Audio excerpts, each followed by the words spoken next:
예, 안녕하십니까. 오늘 라피가 풀어내는 창세기 12번째, 오늘이 마지막입니다. 오늘이 마지막인데, 상당히 중요한 이야기를 하고 있어요. 전 사실은 이제 주일 설교를 준비하면서, 특별히 이제 어버이 주일의 개념 안에서 특별히 이제 우리들이 가지고 있었던 어렸을 때 부모와의 관계, 에, 그 관계에 대해서 좀 생각을 하고 성찰을 하다가 거의 대부분 그때 성격 형성이 되면서 서양의 심리학은 대부분 이제 부모들이라든지 주변에 있는 환경에 대해서 부정적인 이야기들을 많이 하잖아요. 그러면서 성숙돼 가는 과정이 어차피 우리가 바꿀 수 없는 그 현실에 대해서 인정하면서 넘어가는 것. 이 부분이 이제 성숙이라고 이야기를 하고, 그 다음에 사람이 이제 결국은 해결하고 넘어가는 것이다. 해결은 엄밀한 의미에서 아니죠. 이제 그 과정이라고 보는데, 저는 특별히 이제 이 책에서 한번 그런 부분들을 읽은 적이 있잖아요. 만약에 프로이드가 그 신화를 통해서 인간의 심리를 이해하는 형식. 근데 그 신화라는 것이 거의 대부분 서양의 신화였다. 그리스 신화였다. 이제 그들이 바라봤었던 어떤 세계관, 자기 자신의 어떤 삶의 세계관을 그대로 얘기하는 거였잖아요. 그러니까 이제 우리가 어떤 의미에서 볼 때는 어, 서양 역사 안에서 종교다 그렇게 얘기를 하고 종교 시대에서 이성 시대로 넘어갔다 이렇게 얘기를 하지만 어떤 의미에서 이제 어떤 심리학이라는 그 형태는 인간이 철저하게 이성에 의해서 움직이지 않는다 하는 것들을 보여준 것은 분명히 맞습니다. 그렇잖아요. 합리적으로 인간이 항상 움직이지 않잖아요. 어렸을 때부터 받았던 이유 없는 나도 잘 이해하지 못하는 어떤 역동이라든지 감정이라든지 이런 변화에 따라서 움직여지는 건데 이것들을 파헤치려고 했었던 것들이 심리학인데 근데 이제 대부분 보니까 그런 형태의 어떤 그리스 로마적 신화 안에서 세계를 보기 시작했다. 이제 그거를 중심으로 심리학을 구성했다. 그러면서 종교에서 벗어나려고 했다. 이제 이 이야기인데 뭐 인문적 이야기를 통해서 이걸 본다면 이게 꼭 그리스 로마 신화만 얘기하는 게 아니라 성서에서도 동일한 형태의 가족 간의 문제를 이야기하고 있다. 근데 그 뒷부분이 회개로 끝나고 용서로 끝나고 화합으로 끝난다. 그런데 제일 중요한 것은 이제 회개죠. 회개가 있었기 때문에 용서와 화해가 가능한 거죠. 근데 회개가 가능했던 이유는 뭘까요? 하나님이 존재했기 때문에 회개가 가능한 겁니다. 하나님을 배제한 상태에서 어렸을 때 내가 받은 상처나 트라우마를 내가 인정하고 내가 성장해 나간다. 이렇게 나가면 해결이 되지 않은 상태에서 커가는 인간의 모습. 그렇지만 거기에 따른 트라우마에 따른 행동의 변화, 이와 같은 것들을 설명해 줄 수는 있어도 해결이 되지는 못한다는 거예요. 예. 그러니까 신앙이 굉장히 중요하다는 겁니다. 그래서 여기서도 이제 오늘 어떻게 그 회개를 통해서 인간이 변화하고 그 다음에 용서와 화해로 창세기가 끝나게 되는지 이 측면들을 이제 보면서 특별히 이제 그 창세기, 랍비가 풀어내는 창세기의 대단원이잖아요. 근데 이 부분이 어떻게 해결이 되는지를 한번 살펴볼 수 있도록 하고 우리가 가지고 있는 신앙적 유산은 굉장히 중요한 거다. 뭐 그 젊은 세대가 떠난다. 근데 내가 볼 때는 그래요. 다시 오면 좋겠죠. 네, 다시 오면 좋겠죠. 근데 우리가 할 수 있는 것은 지금 이 현재 내에서 성서 안에 있어서의 어떤 굉장히 중요한 유산을 지키고 신학을 지키고 그 안에서 영성을 지키고 그것이 굉장히 중요한 것 같습니다. 이제 신앙이라는 그 형태를 요즘에는 이제 뭐 라이프 스타일이다 이렇게 얘기를 하더라고요. 뭐 그렇게 나쁘게 이게 세속적으로 얘기를 하다 보면 그렇게 볼 수도 있겠지만 삶을 살아가는 하나의 형식이잖아요. 그렇죠? 근데 그 형식 속에서 신앙이 굉장히 우리들한테 중요하다. 그리고 성경이 굉장히 중요하다 하는 것을 우리가 마음에 와닿게 깨달아야 되는 거죠. 근데 그것을 제대로 알지 못하고 그냥 교회는 그냥 여가고 시간 남아서 가는 것이고 그리고 여가생활 교회에서 신앙생활 하면서 여가생활을 이렇게 보면은 별로 재미없잖아요. 재미없으니까 바깥에 나가가지고 딴 데 재미를 찾고 그렇죠? 이런 식으로 되다 보면 이렇게 되는 거죠, 교회가. 근데 이런 신앙생활이라는 것들이 어떤 면에 있어서 상당히 중요하고 의미가 있고 그리고 때로는 익사이팅하고 굉장히 우리의 삶을 굉장히 즐겁고 역동적으로 만들어 놓는다 하는 것들을 우리가 내적으로 체험하기 위해서는 성경을 더 가까이 읽어야 되지 않겠습니까? 그래서 특별히 이제 라피가 풀어내는 창세기는 창세기를 좀 더 가까운 거리에서 읽어내면서 신앙을 이해할 수 있는 그러한 일이 아니었던가 그렇게 생각을 합니다. 오늘 마지막 시간이니까요. 집중해서 다 같이 보도록 하겠고요. 여기 뒤에 있는 그림은 제가 이제 과거에 스코틀랜드하고 아일랜드 여행을 갔을 때 스코틀랜드가 아니라 아일랜드에 있는 그 여기 뭐예요?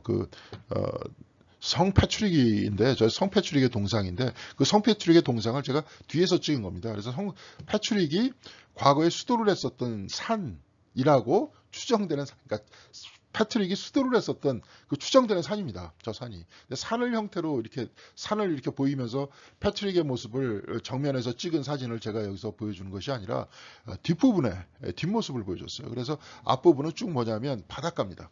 굉장히 아름답죠. 아일랜드의 바닷가인데 이것이 이제 패트릭의 뒷모습을 보면서 패트릭이 앞을 향해서 쳐다보고 있는데 저 앞을 이렇게 쭉 바라보다 보면은 어디로 가냐면요. 저 앞에도 이제 섬들이 이렇게 막 있고 막 이런데 거기를 넘어가면은 이제 대서양을 지나서 미국을 향해서 가는 겁니다. 그러니까 아일랜드에 대기근이 있었잖아요. 그러니까 이 사람들이 그 기근에서 뭐 많이 사람들이 죽고 막 이랬기 때문에 거기서 벗어나기 위해서 미국 땅으로 갔죠. 아일랜드 사람들이. 그래갖고 지금의 이제 미국인들이 이제 다양한 조상들이 있는데 그 중에 한 어떤 원맥을 형성하는 그러한 사람들이 됐습니다.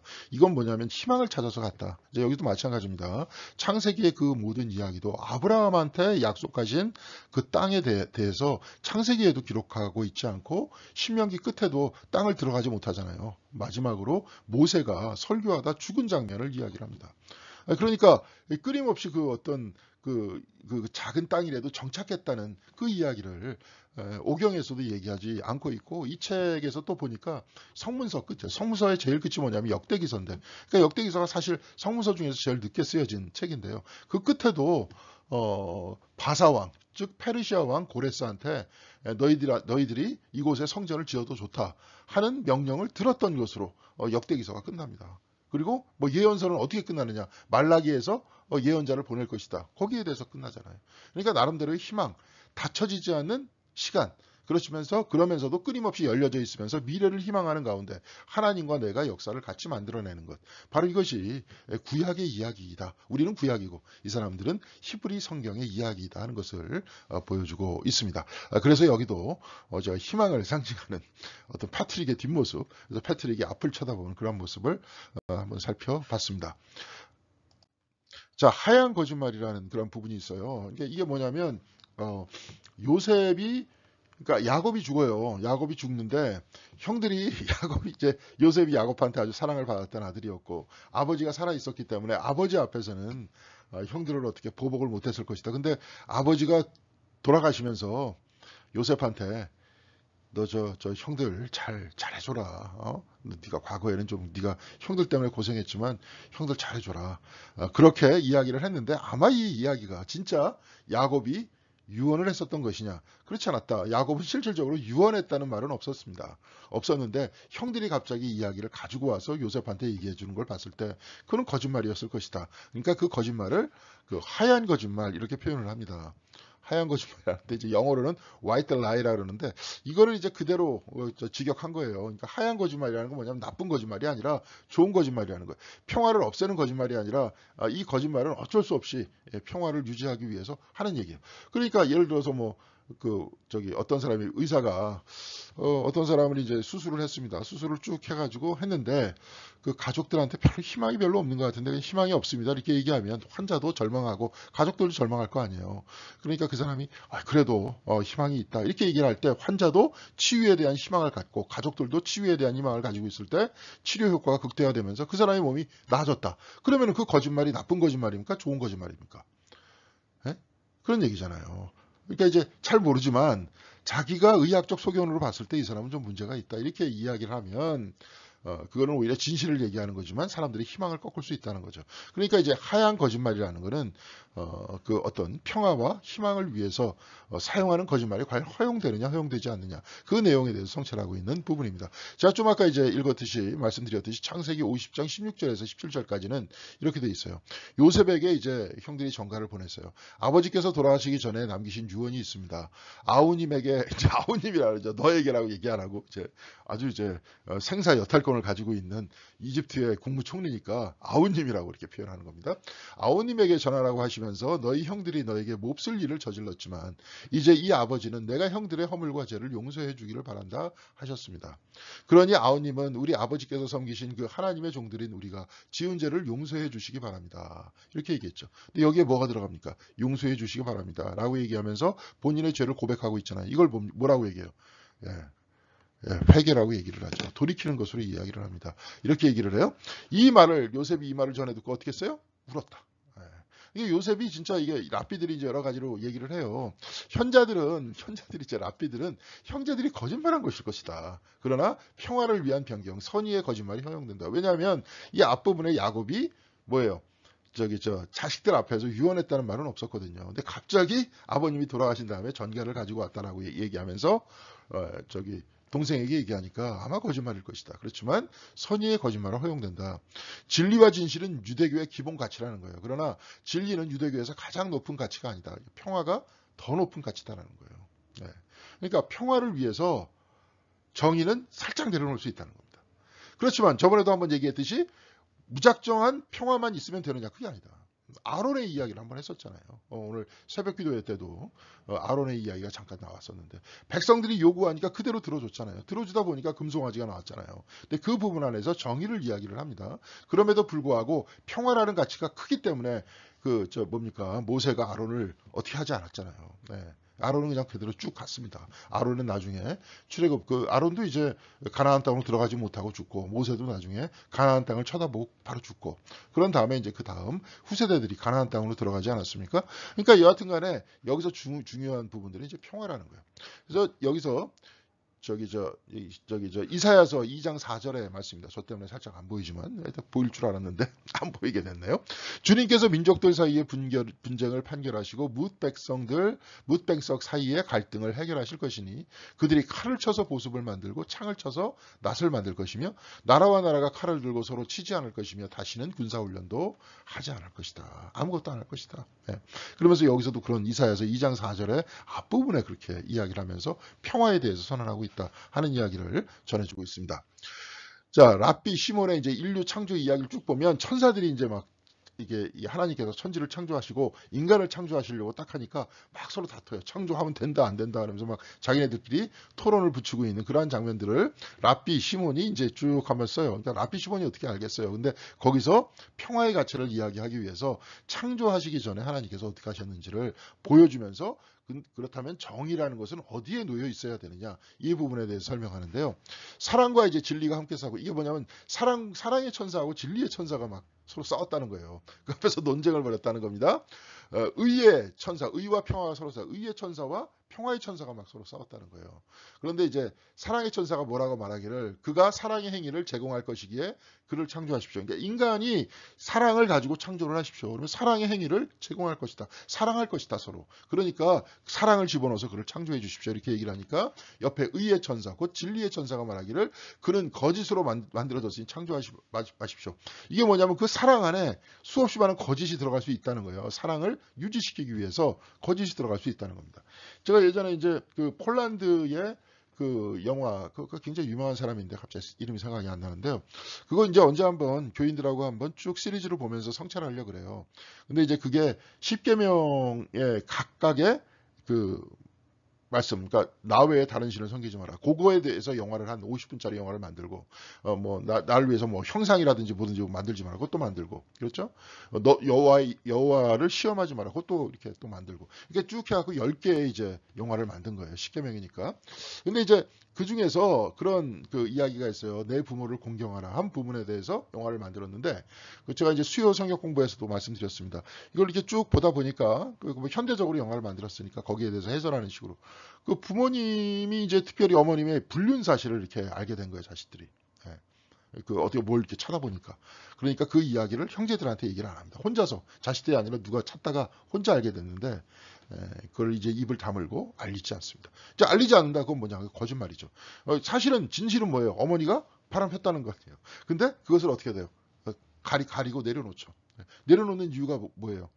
부모님을 계속 사랑하고 존경해야 되기 때문에. 근데 만약에 이 사실을 알기 시작하면 돌아가신 부모님이라도 존경할 수 없고 나쁜 기억으로 남는다. 그렇기 때문에 좋은 기억으로 부모님을 남기기 위해서는 뭐예요? 때로는 덮어둬야 될 거는 덮어둬야 된다. 그것이 곧 공경의 방식이다. 이제 그거는 나름대로 폴란드 감독이 그렇게 생각을 한 거죠. 근데 여하간에 그 방식도 방식이 될 수 있죠. 그러니까 그것이 사랑이 유지되기 위해서 이제 거짓이라는 것들을 포용할 수밖에 없을 때가 있다는 거예요. 그러니까 인간이 자꾸 거짓을 얘기하니까 얘기할 수 있으니까 사랑을 얘기하면서 그걸 창조하면 안 된다. 이제 그런 식으로 의의 천사, 진리의 천사가 이야기합니다. 그러니까 하나님께서 진리를 이렇게 진리의 인을 땅에다가 딱 던지시면서 진리가 땅에서 솟아나게 하라라고 표현을 하십니다. 이 표현은 뭐냐면 진리라는 것들의 진리가 하늘에 있는 것이라고 붙들지 말고 땅에 있는 것이라고 붙들어라. 하늘보다 땅의 격이 낮잖아요. 그러니까 뭐냐면 하늘의 진리라고 인간이 붙들었을 때 그것을 강력하게 주장했을 때는 어떤 결과가 일어나느냐. 자기가 절대 진리를 소유했다라고 생각하면서 진리에 포함되지 않는 사람을 억압하거나 죽이는 그러한 역사가 인류에 많았었잖아요. 네. 자, 이거 잘 보세요. 진리를 땅에 던짐으로써 사실상 인간을 천사처럼 판단하지 말라고 말씀하신 것이에요. 인간이 진리를 갈망하고 추구하는 것으로 그냥 충분하다. 인간은 진리가 아니다. 진리를 추구하고 갈망하는 것으로 충분하다는 거예요. 그리고 내가 알고 있는 이 진리라는 것들, 내가 생각하는 이 진리라는 것들도 뭐예요? 틀릴 수 있고 바뀔 수 있고 가변적이라는 겁니다. 예. 이것이 진리가 땅에서 솟아나라라는 의미라는 겁니다. 예. 무슨 말씀인지 아시겠죠? 절대 진리가 아니라는 거예요. 예. 그러니까 진리는 그 위치에 있어야 된다는 거예요. 사랑이 더 크다는 거죠. 평화가 더 크다는 거예요. 그러니까 인간이 절대적인 진리, 즉 하늘에 있는 것과 같은 진리를 소유하고 있다고 믿을 때 그들은 가장 잔인한 전쟁을 벌인다는 거예요. 십자군과 지하드는 진리의 이름으로 행해졌다는 거죠. 그렇죠? 프랑스 혁명 뒤에 이은 학살이라는 프랑스 혁명 뒤에도 그냥 나중에 혁명을 일으켰었던 막 지대들끼리 막 싸워가지고 서로 죽이고 막 난리를 치거든요. 스탈린도 마찬가지입니다. 정적 다 제거하죠. 자기 혼자 남아가지고 그 다음에 소비에트 소련을 그냥 자기 혼자 다 손에다 쥐고 좌지우지하지 않습니까? 뭐 마오쩌둥 같은 사람도 본인이 어떤 실패했었던 대약진 운동이 이제 나름대로 실패로 끝나니까 이거 뭐 전쟁하고 막 전쟁을 통해서 전술 전략을 펼쳐갖고 이기려고 했던 머리가 발달된 사람이 전체적으로 뭐 먹이 사슬에 대해서 뭘 알겠어요. 그러니까 참새를 본 다음에 저 새는 아주 나쁜 새다 이렇게 얘기하니까 사람들이 싸그리 다 새를 다 잡다 참새를 다 잡다 보니까 어떻게 돼요? 벌레들이 막 그냥 그냥 들끓어가지고 벼 이삭 같은 거 다 갉아먹어가지고 막 극단적인 흉년이 막 이루어지고 막 이랬잖아요. 그러니까 그런 형태로 실패를 하다 보니까 그걸 커버링업하기 위해서 그거 면피하기 위해서 문화혁명을 일으키지 않습니까? 그 과정에서 얼마나 많은 사람이 죽었어요. 이제 이런 형태의 어떤 역사들이 있지 않습니까? 우리들도 마찬가지입니다. 우리가 가지고 있는 생각, 이게 판단, 이 모든 것이 틀릴 수 있다라고 생각을 해야 돼요. 근데 문제는 우리 같은 경우에 이제 특별히 어떤 정치적인 어떤 이데올로기, 어떤 뭘 가지면 계속 이게 보내는 것 같아, 카톡으로. 그걸 계속 읽다 보면 가스라이팅이 되는 거예요. 그것만 계속 보면은 한쪽의 시각으로만 보게 되는 거죠. 그러니까 여기서 벗어난 다른 사람은 다 악마화되고 나쁜 놈이 되는 겁니다. 근데 그런 역할들을 끊임없이 막 보내는 사람 지금 있잖아요. 지금 이 시대에. 그러니까 이제 판단 자체를 흐리게 하고 본인만이 하늘의 진리를 가지고 있고 그렇지 못한 다른 사람들을 증오하게 만들고. 이제 교회 안에서도 이런 일들이 지금 막 발생하고 있으니까 막 오시더라고. 그런 것들이 그냥 막 특별히 교회 안에 있는 막 교인들한테는 누군가 밖에 보내더라고. 그러니까 서로 보내게 만들고 그러다 보니까 증오가 번지고 서로가 나만 진리를 소유했다라고 이야기하고 다른 사람은 좀 몰라서 다 이용당하는 것이다 이렇게 생각을 하게 되고 이제 이런 것들은 빨리 지양돼야 된다. 이제 이걸 어떻게 근절시킬 수 있는 방법이 어디 있나 지금 나름대로 지금 요즘에 고민 중입니다. 자, 만각과 번성 한번 살펴보겠습니다.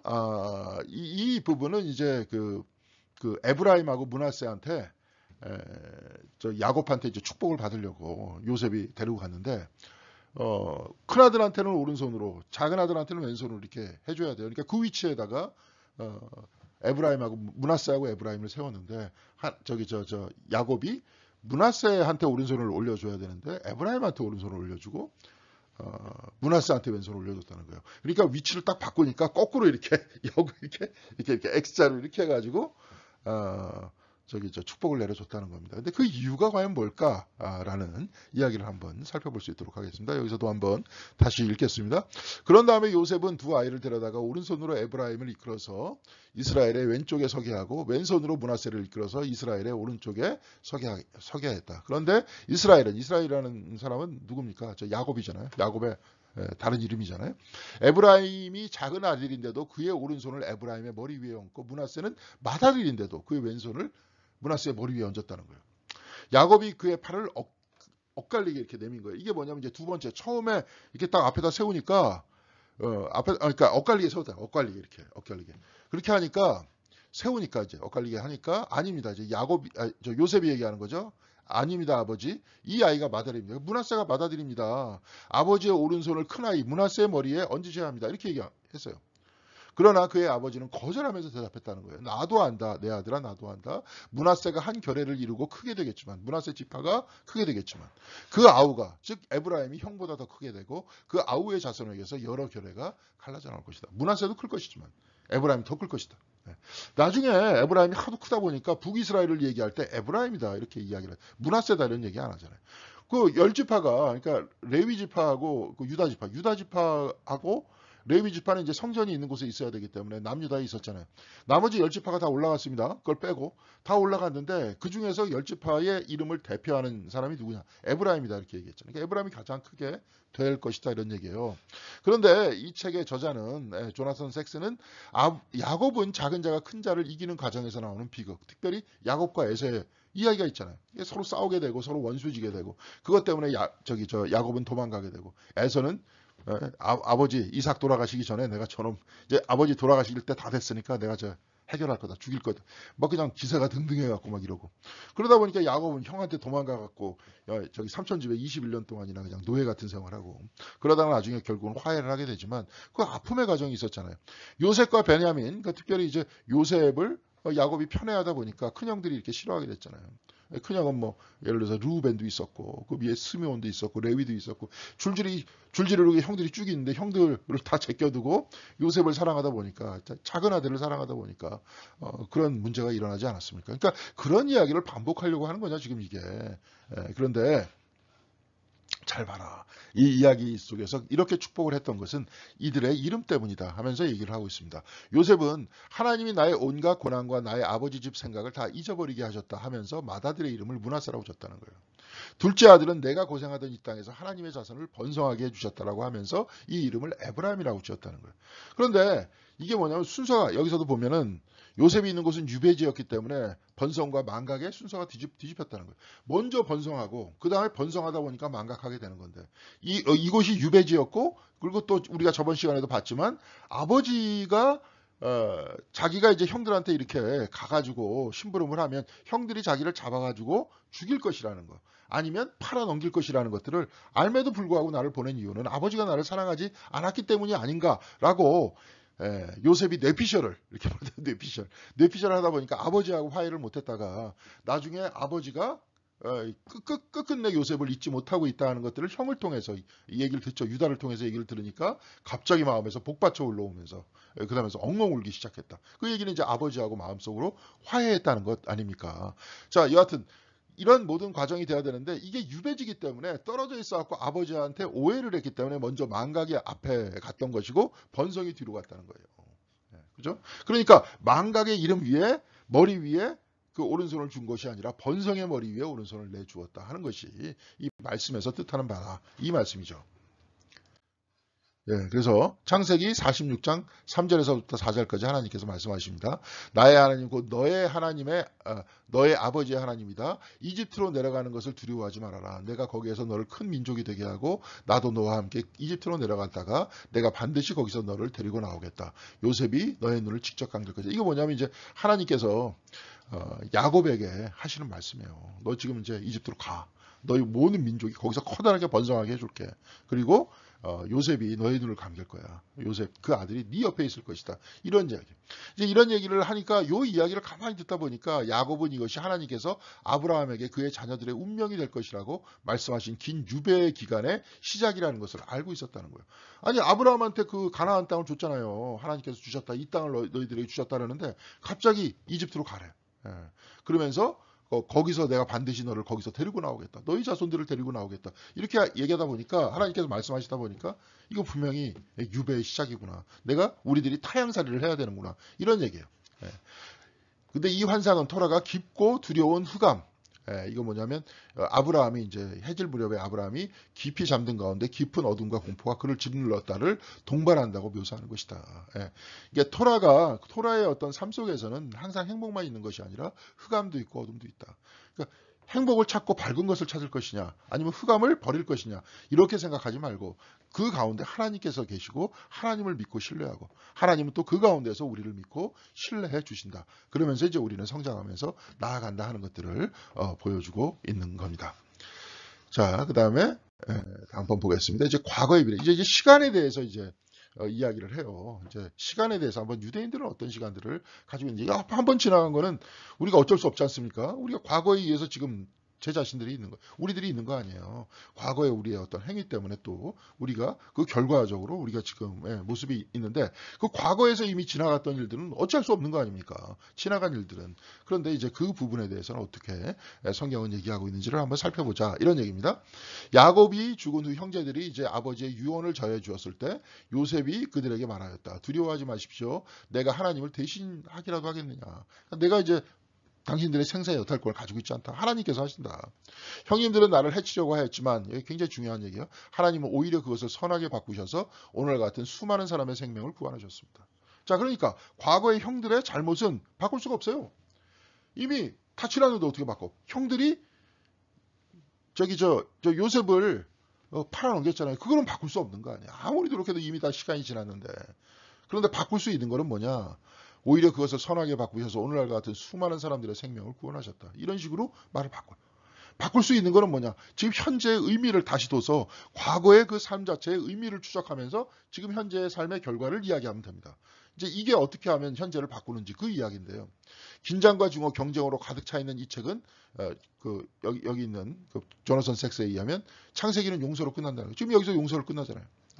당신들은 나를 죽이려고 했다. 그건 사실 용서 해주기 힘든 거지만 그럼에도 불구하고 그것을 통해서 오히려 하나님께서 이집트로 백성들을 오게 하셔가지고 사람들 그 큰 가족들이 됐는데 오게 하셔가지고 거기 계속 가나안 땅에 있다가는 다 굶어 죽는데 이 땅에 오게 하셔서 뭡니까? 여기서 사람들을 살리셨다. 그런 이야기로 말을 바꾸잖아요. 그러니까 그 악이 기쁨이 된 겁니다. 그렇죠? 이런 얘기예요. 자, 그러면서 그 예를 딱 드는데 레시 라퀴시라는 이제 라피가 있었대요. 근데 이제 이거 백주의 강도이자 검투, 백주 대낮에 강도를 했었던 그런 사람이고 또 검투사이기도 했던 사람이었다는 거예요. 그러나 회개하여 라피 요나단의 사이가 되고 그 사람도 이제 라피가 됐다는 거예요. 근데 그 사람이 이제 뭐라고 얘기하냐면 회개는 위대하다. 회개를 통해 고의적인 죄가 의도하지 않는 것으로 간주되어 있기 때문이다. 회개를 통해서 고의적으로 내가 벌인 죄가 의도하지 않은 것으로 된대요. 그러니까 죄를 저질렀지만 의도는 따로 있었다는 거죠. 불법은 고의적인 죄를 의미하지만 선지자는 그것을 걸림돌이라고 부른다. 의도하지 않은 것이라고 부른다는 거예요. 그러니까 원래 의도했던 그 방향은 과연 뭘까? 형들은 봐요. 요셉을 팔아넘겼어. 요셉을 팔아넘긴 그 의도는 뭘까요? 그냥 악의 의도만 가지고 있을까요? 아니면 저놈만 쳐다보면 아주 짜증나 죽겠어. 아주 짜탈스러워 아주. 좀 안 봤으면 좋겠어. 안 보면 나의 마음이 평화로울 것 같고 우리 가족들이 평화로울 것 같아. 아버지가 더 이상 제 맘 편해하지 않으니까 그 꼴도 보기 싫어. 그러다 보니까 그 의도는 뭐예요? 악한 것일까요? 선한 것이었을까요? 좀 안 보고 싶다. 평화롭게 잘 지내고 싶다. 서로가 소통을 잘하고 싶다. 우리 형제들끼리도 아버지하고 같이 서로서로 사랑하고 싶다. 근데 그 방법은 뭘까? 의도는 어떤 선한 부분이 분명히 있었지만 동생을 어떻게 했어요? 팔아넘겼잖아요. 그래서 나중에 회개를 할 때 나중에 선한 의도만 남게 된다. 그렇게 이제 이야기를 했다는 거예요. 레시 라키시라는 사람이. 그래서 회개는 위대하다. 회개를 통해 고의적인 죄가 마치 공로인 것처럼 여겨지기 때문이다. 비슷한 거죠, 여기서. 형님들은 고의적으로 이렇게 죄를 저질렀잖아요. 여기서 이렇게 쭉 보면 형님들은 나를 그렇게 고의적으로 팔아넘기셨지만 하나님께서 선의로 바꾸셨다. 선의로 바꾸셨었던 그 원인은 뭐냐? 회개예요. 아까도 우리를 좀 용서해달라. 그런 회개예요. 회개가 있었기 때문에 회개를 통해서 접속의 측면들이 계속 안 좋아지는 악의적인 형태로 이렇게 쭉 가다가 안 좋아지는 형태의 결론으로 가다가 그 접속이 이제 이쪽으로 가던 접속을 어느 쪽으로 접속을 바꾸는 거예요. 선한 결과가 있는 쪽으로 접속을 바꾸는 거죠. 이게 회개입니다. 이게 돌이키는 거예요. 그래서 과거의 행위는 이미 일어나서 바꿀 수 없대요. 근데 선행이 과거의 악행의 역사를 극복할 수 있다는 거예요. 지금의 선행이. 그래서 회개하고 선행하는 것이 과거의 악행 자체를 오히려 좋은 쪽으로 바꿔낼 수 있다는 겁니다. 그래서 요셉은 당신은 나를 해하려 했지만 하나님은 선을 의도하셨다. 형제들입니다. 형제들은 요셉을 노예로 팔아 고의적인 죄를 졌어요. 그들은 테슈바를 행했다. 회개를 행했다는 게 회개. 테슈바라는 게. 그 결과 신성한 섭리 하나님께서 의도하셨다는 것을 통해 그들의 행동은 이제 선을 위한 것으로 간주되었다는 거죠. 그것을 통해서 사람들이 살았잖아요. 요셉을 안 보냈으면 다 같이 가나안 땅에서 죽었을 텐데 요셉을 팔아넘겨가지고 요셉이 거기서 고생하다가 결국 국무총리가 되고 그 다음에 그 바로의 꿈을 해석을 하면서 창고를 만들어가지고 풍년이었을 때 거기 곡식을 잔뜩 채워넣어가지고 그리고 사람들이 다 굶주리지 않게 됐고 이집트만 굶주리지 않게 됐느냐? 그 주변에 있는 모든 나라들도 굶주리지 않게 됐다. 요셉을 통해서. 그렇게 되지 않았느냐? 그런 얘기예요. 그래서 이제 선을 위한 것으로 간주됐다는 거예요. 그래서 요셉의 경우 이집트로 끌려간 이후 긍정적인 일들도 많았죠. 사람이 총명하고 아주 진실해서 보디발의 집에서 거기서도 아주 그냥 그 고위, 그 노예인데도 불구하고 나름대로 이제 뭐 이렇게 회계 보는 일, 서무 보는 일을 맡다가 나중에 보디발의 아내한테 그렇게 됐지만 그 사람은 또 감옥 안에서 사람들한테 꿈 해몽을 잘 해주잖아요. 해주면서 이제 나름대로 이렇게 됐다가 나중에 이제 국무총리까지 되잖아요. 그렇게 긍정적인 일들이 많았음에도 불구하고 형들이 완전한 회개를 하고 나자. 그러니까 부정적인 일, 긍정적인 일 다 섞여 있었어요. 뭐 인간의 삶이라는 게 다 그렇지 않습니까? 그런데 형들이 회개를 하자 형들의 원래 의도는 무산되었다. 이제 형들의 행동은 좋은 결과와 나쁜 결과를 모두 보고 전자를 그들에게 돌리는 것이 가능해졌다. 당신들은 나를 헤아려 했으나 하나님은 그것을 선으로 의도하셨습니다. 이런 것으로 회개를 통해서 선함만이 나왔다. 거기서부터 나왔다는 거예요. 그래서 아까 죄하고 의도하고 이거 두 가지를 얘기했었는데 그 의도는 사실 이 사람도 좋은 의도가 조금이라도 있었잖아요. 그렇죠? 형들도. 그렇지만 그런 모든 의도도 하나님의 뜻 안에서 이렇게 변화됐고 그래갖고 선하게 바뀌었다. 이런 얘기입니다.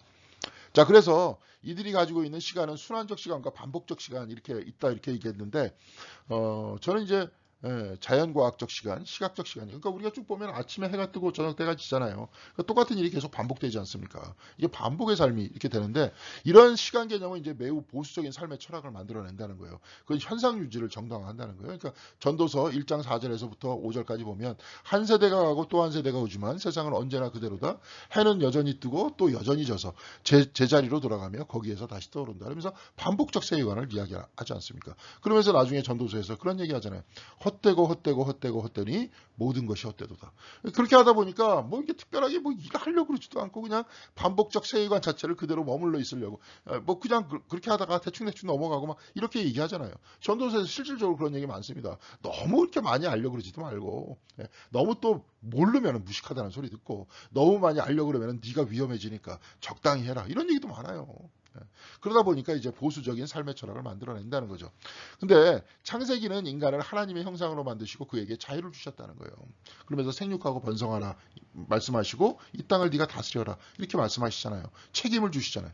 그는 오늘의 그와 내일의 가가 아니라 그가입니다. 그가 다룰 수 있어요. 자유를 주셨기 때문에 오늘의 나와 내일의 내가 다르다. 운명적으로 과거에 엎질려진 물이다 그러면서 거기서 받은 상처에만 집착해갖고 안 하든지 아니면 그냥 그 상처를 그냥 덮어두고 그냥 사는 게 아니라 여기서 굉장히 강조하는 건 뭐냐면 하나님께서 자유를 주셨다는 거예요. 끊임없이 자신을 바꿀 수 있다는 거예요. 자기가 바꿀 수 있으면 세상도 바꿀 수 있다는 거죠. 그 측면을 강조한다는 겁니다. 그러니까 순환적 반복적 시간 속에서 우리는 운명이다 어쩔 수 없다는 것들이 아니라 어떻게 돼요? 계속 미래를 바꿔낼 수 있다는 거예요. 그러니까 운명론이 아니라는 겁니다. 특히 그리스 철학 같은 경우에는 뭡니까? 운명이잖아요. 운명.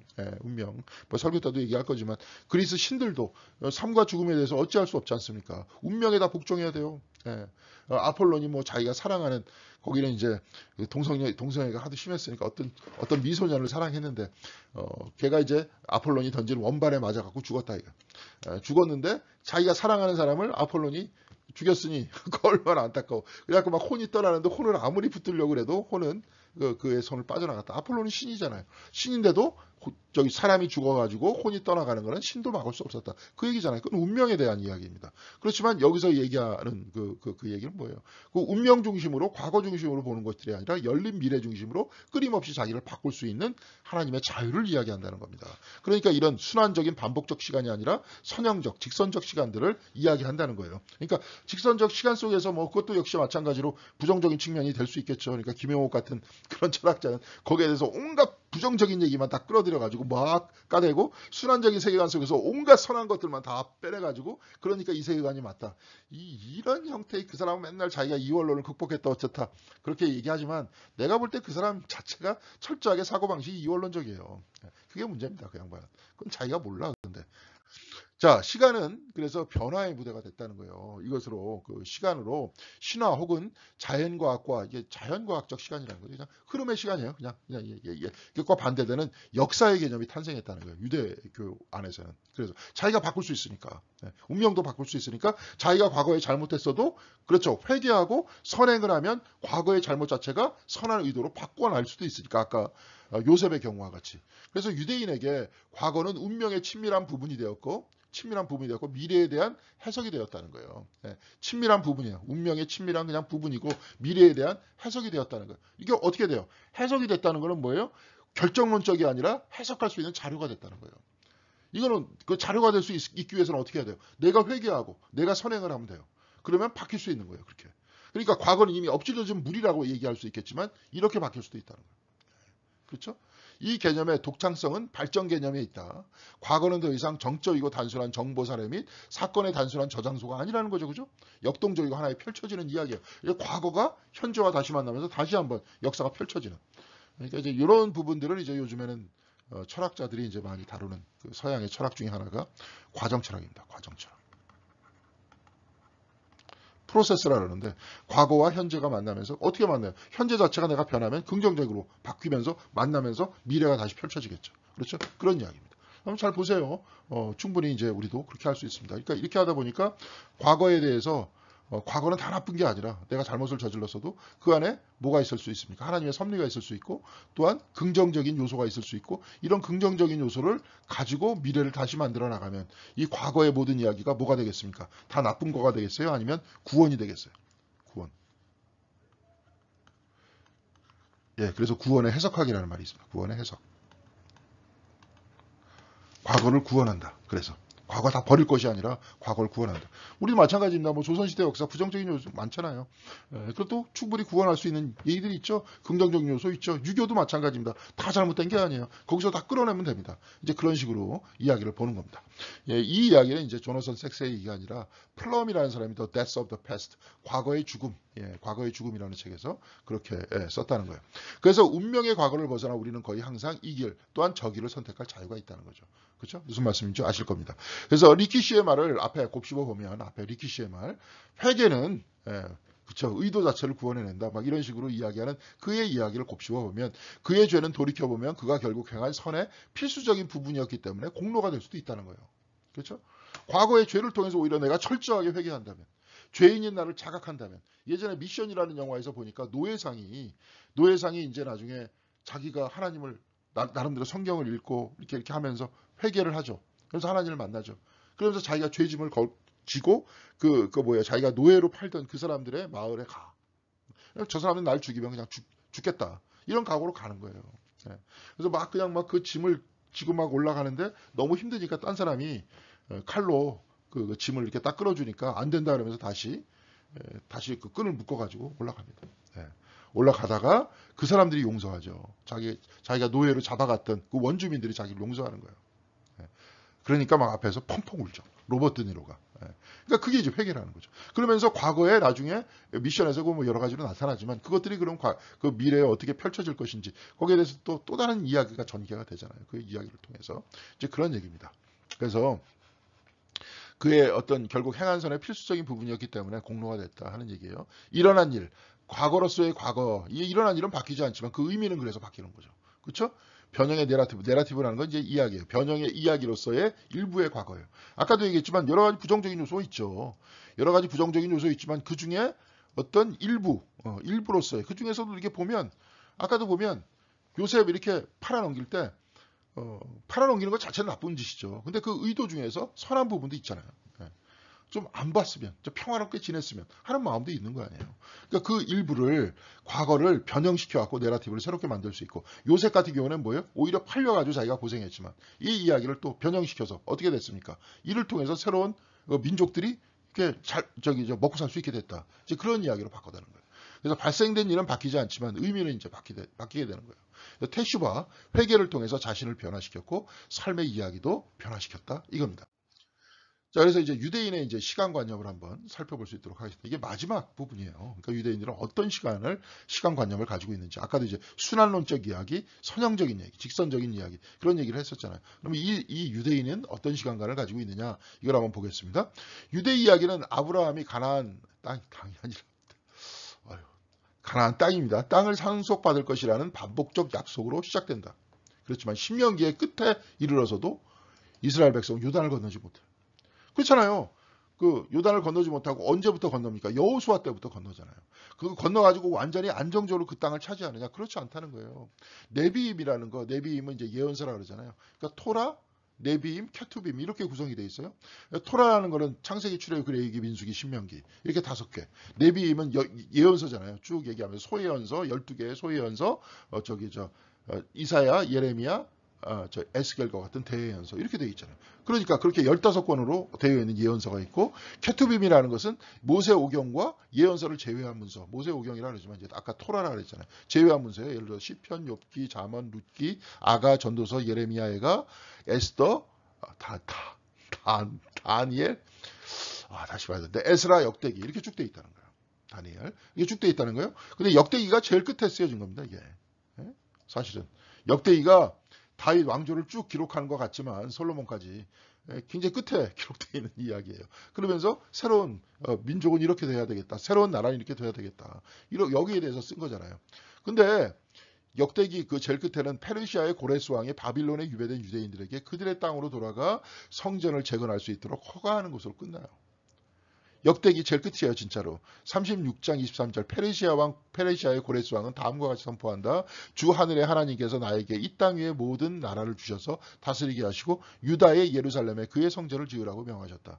이 나라 사람들 가운데 하나님을 섬기는 모든 백성에게 하나님께서 함께 계시기를 빈다. 그들을 모두 올라가게 하여라. 이렇게 허락하잖아요. 여기서 이제 저번 시간에도 한번 얘기했지만 여기서 말씀하는 하나님은 이제 엘로힘이라는 거죠. 그렇죠? 그러면서 이제 이스라엘 사람들이 모셔서 그들의 삶 속에서 섬기는 하나님을 핫셈, 똑같은 하나님이지만 우리는 그런 형태의 그 위대하신 하나님, 모든 민족을 포괄하는 하나님, 그 포괄하는 하나님을 우리의 전통 속에서 우리의 방식으로 섬깁니다. 이게 이제 이들의 방식이었다는 거죠. 자, 이렇게 끝나요. 그러니까 네비임 예언사는 미래 앞으로 다가올 메시아에 대해서 얘기하고, 케투빔 성문서는 이거 뭐예요?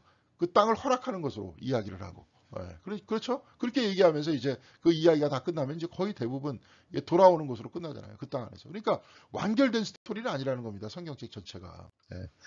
그래서 나는 죽는다. 그러나 하나님께서 반드시 너희를 돌보시고, 창세기 20장 24절에서 50장 24절에서 25절까지 너희를 이 땅에서 인도하여 내셔서 아브라함과 이삭과 야곱에게 맹세하신 땅으로 이르게 하실 것이다 라고 요셉이 이야기를 하죠.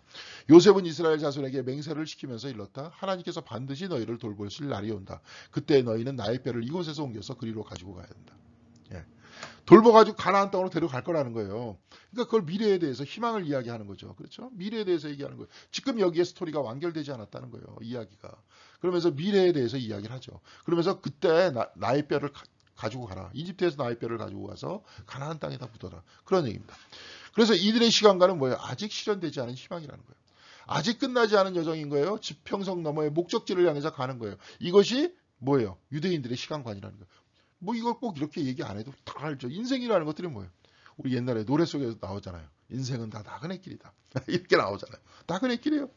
완결되지 않아요. 다 이루신 분은 그리스도밖에 없어요. 그리스도밖에 없기 때문에 우리는 그리스도와 일치되려고 노력하는 거죠. 그렇죠? 그래서 예수 그리스도의 이름으로 기도하는 거죠.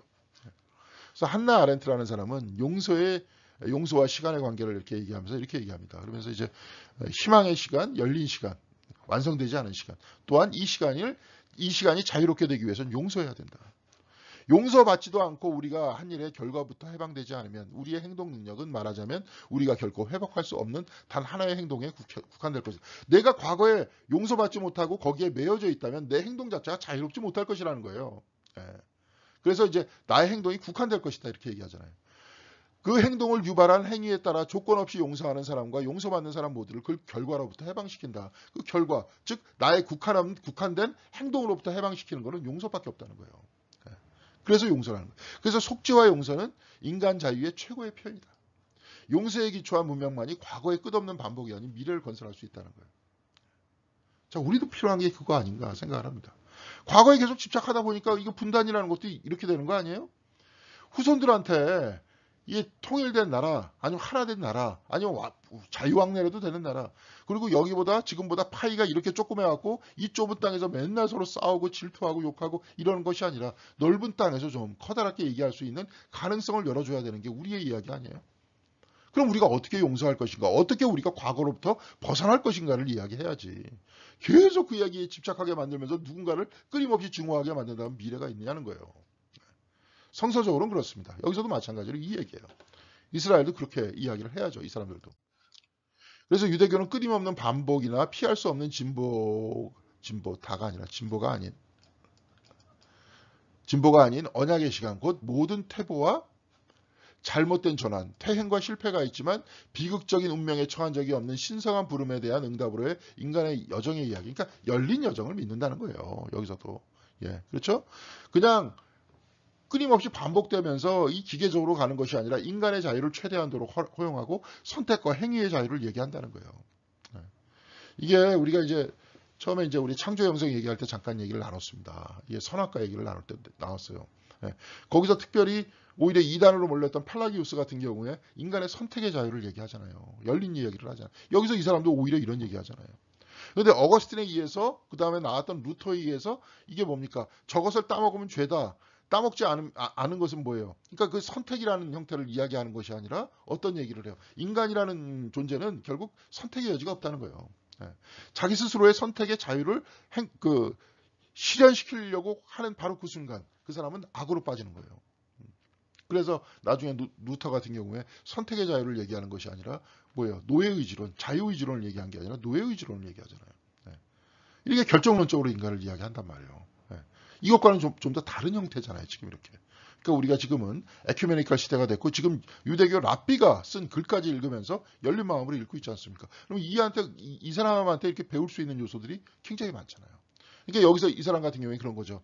과거에 우리가 저지른 잘못이라는 건 이미 지나갔어요. 어떻게 움직일 수 없어. 근데 이걸 어떻게 긍정적으로 만들까?